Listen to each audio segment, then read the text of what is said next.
I'm not sure about everyone here, but I thought the Dissidia series of Final Fantasy games were just amazing and underrated for the most part.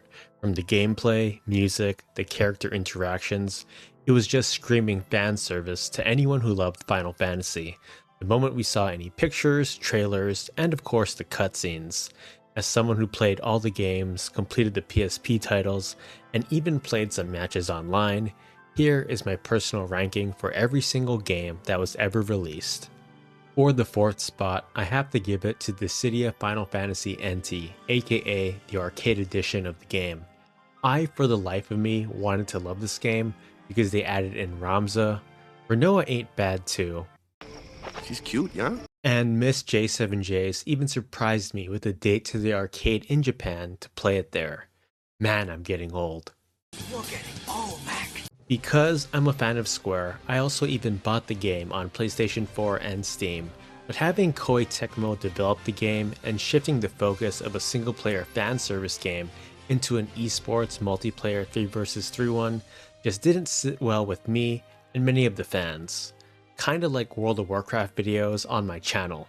On top of this, if you played online, it could get very laggy, and if there weren't enough players to join in a ranked match, an AI-controlled character would take the spot, and if you lost or won that match, you would gain or lose points, which wasn't a very smart decision. Moving on though, it just deviated too far away from the PSP games. There was no RPG-like customization with equipment and abilities, and they drastically limited how many HP attacks you could use in battle. Vaughn got to equip 2 HP attacks, but even then, it was just too watered down and different. I like to end things on a positive note though, but it was cool to see characters like Ramza and Renoa being brought to life, and the soundtrack for this game is just amazing, especially Massive Explosion by Chris Ito and Nice to Meet You by The Bones. Coming in at number 3 is the first game ever released, Dissidia Final Fantasy, the one that started it all.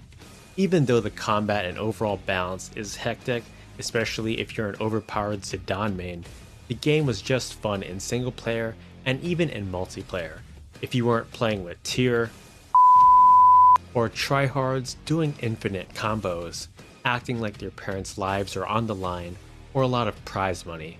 Anyway, even though battles could go insanely fast after getting in a break, the game was just the most enjoyable in my opinion, with the original Omni air dash speed, the old chase which makes you feel like you were in Advent Children, the dodge cancel combos, the fast EX modes, and even the original character select theme was just awesome.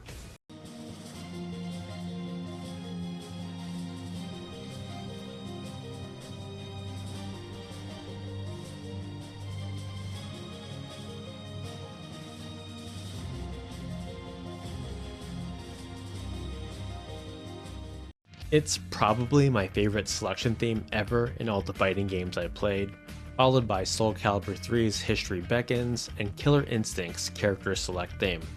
Aside from Zidane being insanely strong and easy to use, the game was grindy, especially if you wanted to master all the abilities, get all the best equipment, accessories, and to have all characters at level 100. But the game was just epic and fun, from the fan service, Final Fantasy character interaction, and even the overall soundtrack. Personally, this is my number 1, but I gotta be fair for the sake of this video. In second place, it's the sequel, technically the prequel, Dissidia 012 Duodecim Final Fantasy.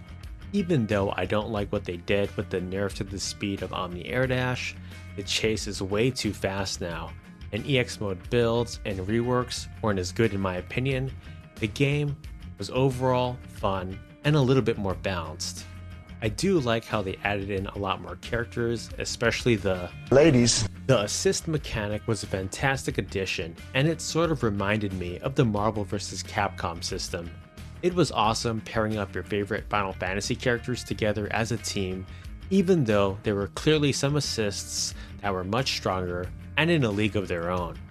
In addition, for the most part, Square Enix fixed a lot of the weaker characters from the first game, and they did a fine job at fine-tuning and improving them in Dissidia 012. I only wish they didn't let Team Ninja develop Dissidia NT and made Tifa insanely strong in this game, because after all, she was the main reason Duodecim was created in the first place.